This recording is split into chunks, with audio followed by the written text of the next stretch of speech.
কিছু কিছু দিন আসে যেদিন মনে হয় জীবনের সব কষ্ট যেন কয়েক ঘন্টার জন্য দূরে কোথাও চলে গেছে।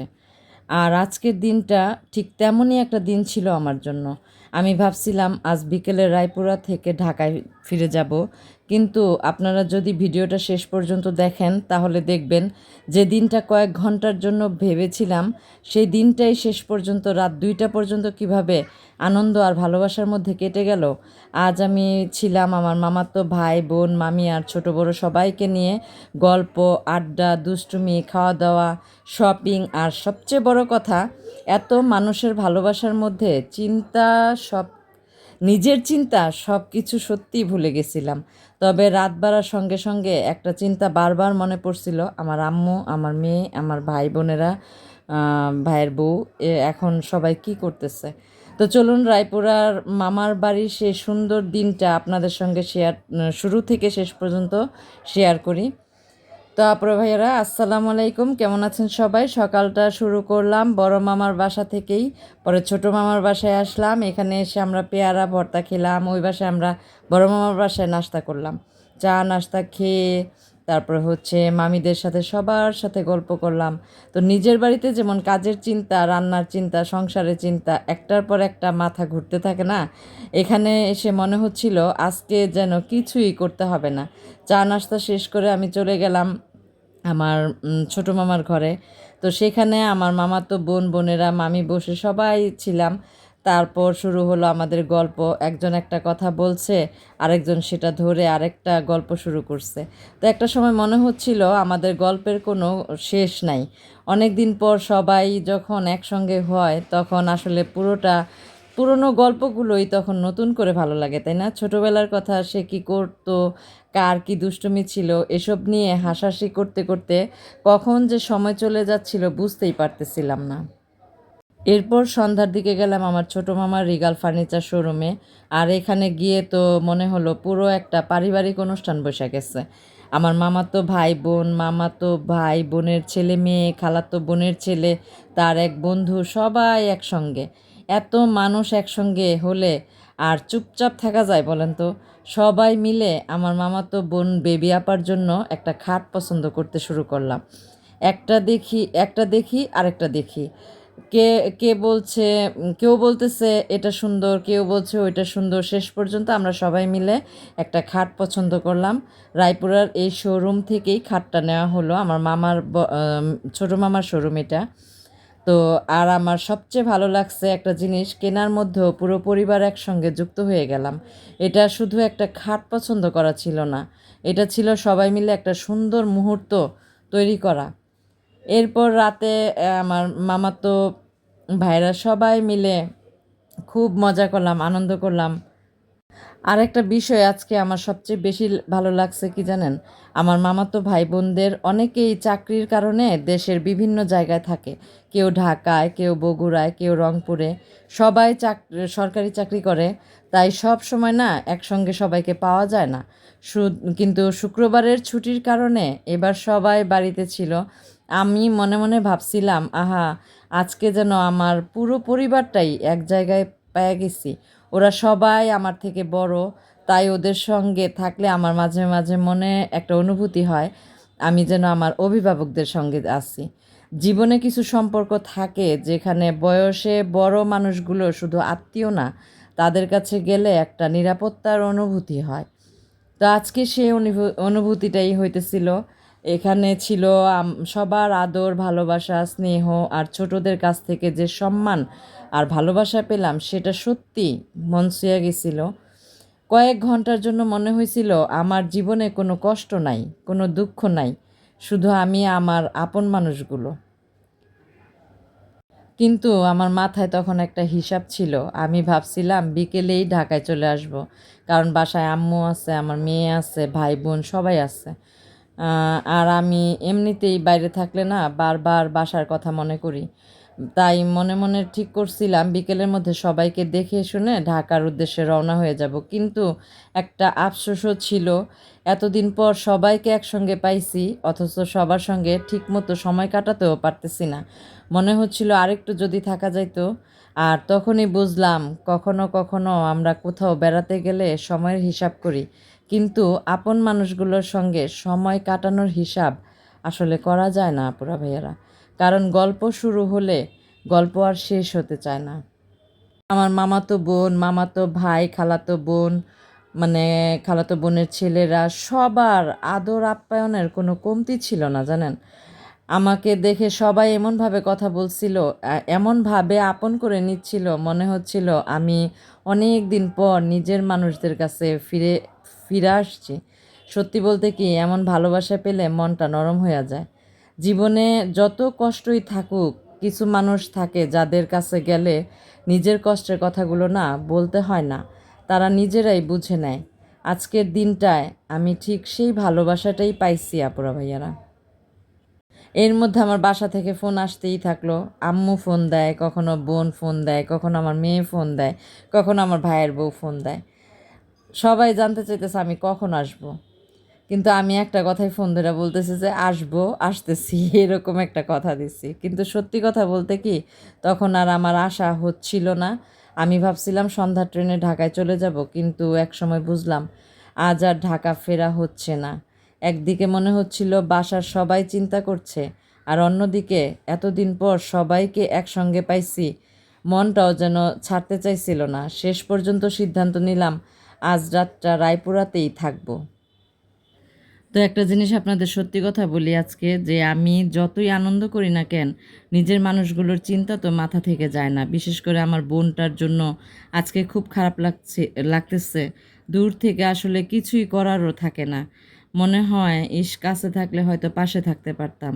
তবুও জীবন তো জীবনই, তাই না? কখনো আমরা কাছে থাকি, কখনো দূরে। আর দূরে থাকলেও আপন মানুষগুলোর জন্য মায়াটা কিন্তু দূরে যায় না, তাই না? তো দিন শেষে মনে হলো জীবনে টাকা পয়সা, ব্যস্ততা, কাজ সবই দরকার, কিন্তু কিছু সময় শুধু আপন মানুষদের জন্য রেখে দিতে হয়। কারণ জীবনের কষ্ট থেকে কিছু সময়ের জন্য যে মানুষগুলো আমাদের বের করে এনে হাসতে পারে, তাদের মূল্য কিন্তু অনেক বেশি। আজ রায়পুরার এই একটা দিন আমাকে সেটাই আবার মনে করায় দিল। আমি জানি কাল আবার নিজের জীবনে ফিরে যেতে হবে। আবার দায়িত্ব, কাজ, সংসার, চিন্তা সব কিছু শুরু হবে। কিন্তু কিন্তু আজকের এই কয়েক ঘন্টার ভালোবাসা হয়তো অনেক দিন আমার মনে থেকে যাব। কারণ কিছুদিন শুধু দিন না, কিছুদিন হইয়া যায় জীবনের সুন্দর একটা স্মৃতি। আপনারা যারা আমার সঙ্গে আজকের পুরো দিনটা কাটালেন, তাদের সবাইকে অনেক অনেক ভালোবাসা। একটা জিনিস জানেন কি, আমার বোন বারবার আমাকে ফোন দিয়ে একটা কথা বলতেছিল যে আমি আজকে রাত্রে কেমনে ঘুমামো। তার মানে কি জানেন, ওরে সবসময় আমি রাতে মাথায় হাতায় দিলে ও ঘুমায়, এমনি ঘুমায় না। তাই ও বারবারই বলে যে আমি আজকে রাত্রে কেমনে ঘুমাবো। তখন যে আমার কতটা খারাপ লাগছে যে বলার মতো না। কিন্তু এমন একটা জায়গায় আসছি না, এখানে ট্রেন ছাড়া বাসে যাওয়া যায়, কিন্তু অনেক সমস্যা বাসে যাওয়াটা। আর ট্রেনও একদম শেষ বিকেলে, তো সন্ধ্যা হয়ে গেছে, তখন আর ট্রেনও ছিল না। তো আমার মামাতো বোনের বাসায় বেড়ালাম তো সারাদিন। আবার সন্ধ্যার পরে আমার মামাতো বোনের জন্য খাট বাইচা রাইখা পছন্দ করে রাইখা আসছি। এখন চলে আসলাম আমার খালাতো বোনের বাসায়। এইখানে এসে তো আবার নতুন আপ্যায়ন। আমার খালাতো বোনের ছেলে, ওরা সবাই আমাকে অনেক, আমার সঙ্গে যে আদর ভালোবাসা, যে স্নেহ ওদের কাছ থেকে পাইছি, যে সম্মান পাইছি, আসলে এটা বলার মতো না। আমার খালাতো বোনটা তো একদম মনে হয় কি আমি, ও আমারে কত আপ্যায়ন করব, কি করব, খুঁজে পাইতেছে না। তো এখানে আমি আমার আর খালাতো বোন আরেকটা আছে শাহিদা আপা, ওরেও খুব মিস করতেছি। কারণ ও সব সময় গেলেই ওরে পাইতো, তো আজকে আর পাই নাই। তো ওর জন্য খারাপ লাগতেছিল, যে থাকলে ভালো হইতো, ওর সঙ্গে অনেক গল্প করতে পারতাম, কথা বলতে পারতাম। তো এখানে আমার খালাতো বোনের মেয়ে আমাদেরকে সবাইকে চা দিল। তো চা খাইলাম, চা খেয়ে আর মালটার চা দিচ্ছে, এত ভাল লাগছে মালটার চা বলার মতো না।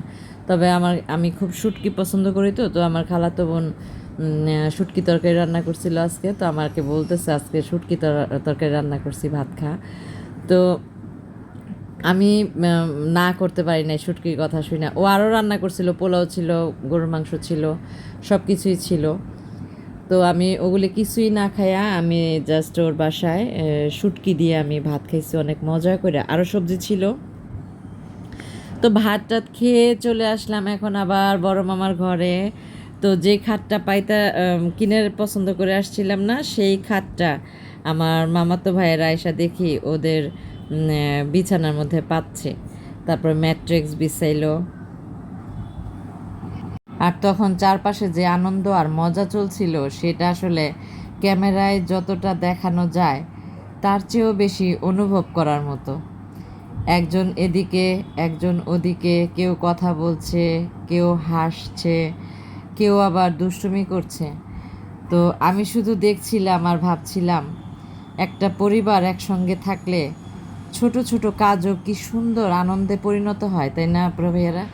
সত্যি বলছি আজকের দিনটা আমার কাছে অনেক বেশি সুন্দর ছিল। কিন্তু এত আনন্দের মাঝেও না আমার মনের ভিতরে বারবার একটা কথাই মনে হচ্ছিল, আম্মু কী করতেছে, ভাই কী করতেছে, ভাইয়ের বউ, ভাইয়ের ছেলে, ওরা কী করতেছে, আর আমার বোন কী করছে, মানে আমার মেয়েটা কী করতেছে। আমি যতই আনন্দ করি না কেন, নিজের মানুষগুলোর চিন্তা তো মাথা থেকে যায় না, তাই না? এরপর না গল্প করতে করতে কখন যে রাত 2টা বাইজা গেল আমরা কেউ বুঝতেই পারলাম না। তো এখানে অনেক মজা করতেছিলাম। তো আমার এই যে আমার মামাতো বোনটা আমার পাশে দাঁড়ানো না, ওই বগুড়াতে থাকে। তো সকালবেলা আমরা সবাই একসাথে চলে আসব। আর এই যার সামনে আমার মামাতো বোনটা বসে আছে, ওর নাম হচ্ছে লিপি। ও মানে ওর বাসায় গেছি পরে, ও তো আমার গরুর মাংস দিয়ে ভাত খাওয়াই ছাড়বো, কিন্তু তখন আমি আমার বড় মামার ঘরে খাইয়া গেছি। আমার পেট এত ফুল ভরা ছিল আর ওর তরকারিটা এত মজা হয়েছিল, দেখাই মনে হয়েছিল যে আমি কয়টা ভাত খাই, কিন্তু ফুল পেট ছিল, এই জন্য আমি আর খাইতে পারি নাই। তো চিন্তা করছিলাম যে রাতে যে খাবো, তাও হইল না। আমার খালাতো বোনের বাসায় খাইয়ে আসলাম। তো আমার বোনটাও আমার জন্য, মানে আমি যতক্ষণ ছিলাম রাত্র 2টা পর্যন্ত আমরা একসাথে গল্প করছি জানেন। আজকে রাতটা আমার কাছে একদমই অন্যরকম ছিল। আর এই যে খাটটা পাচ্ছে, মানে রুমটাও ওরা নতুন বাড়ি করছে, তো নতুন বাড়ির জন্য আস্তে আস্তে নতুন নতুন ফার্নিচার কিনতেছে। তো যাক, আজকে যে সবাই মিলে খাটটা পছন্দ করে দিলাম, এটা আমার কাছে খুব ভালো লাগছে। আমার এই বোনটা থাকে বগুড়া থাকে। আর পিছনে এই মামাতো বোনটাকে তো আপনারা সবাই চিনেন, আমার আর আগের ব্লগে ওকে দেখছেন। ও থাকে আমাদের উত্তরাতেই, আমরা এই কাছাকাছিই থাকি। তারপরে ভাইয়ারা একটা জিনিস জানেন কি, যে আপনারা তো সবাই জানেন আমি একজন সিঙ্গেল মা, বাবার বাড়ি থাকি। তো আমি যখন আমার সবাইকে ছেড়ে আমি একটু আমার মামার বাড়ি যাই, বা আমি মামার বাড়িতেই বেশি বেড়াইতে যাই, ওখানেই আমার যাওয়া হয় বেশি। বিশেষ কাজে হোক আর হয়তো বেড়াইতে হোক, যেখানেই হোক আমি ওখানেই যাই বেশি। তো আমার কাছে না খুব ভাল লাগে এখানে আসলে না আমার মনের ভিতরে কোনো, আমি যে কত টেনশনে থাকি সারাদিন বাসায়, ওগুলি আমার মাথায় কিছুই থাকে না, সব ভুলা যাই আমি কিছুক্ষণের জন্য, একটা দিনের জন্য। জানেন আজকের দিনটা আমার কাছে এত সুন্দর একটা মুহূর্ত গেছে, বলার মতো না। তো আপনারা যারা আমার সঙ্গে আজকের পুরো দিনটা কাটালেন তাদের সবাইকে অনেক অনেক ভালোবাসা। ভিডিওটা ভালো লাগলে অবশ্যই একটা লাইক করবেন আর কমেন্ট করে জানাবেন আপনাদের জীবনে এমন কোনো দিন আছে কি যেদিন আপন মানুষদের সঙ্গে থেকে কয়েক ঘন্টার জন্য সব কষ্ট ভুলে গেছিলেন। আর এমনই বাস্তব জীবনের গল্প আর পারিবারিক মুহূর্ত নিয়ে আমার সঙ্গে থাকতে চাইলে চ্যানেলটি সাবস্ক্রাইব করে পাশে থাকবেন আপুরা ভাইয়ারা। আল্লাহ সবাইকে ভালো রাখুন, সুস্থ রাখুন। আবার দেখা হবে নতুন একটা দিনের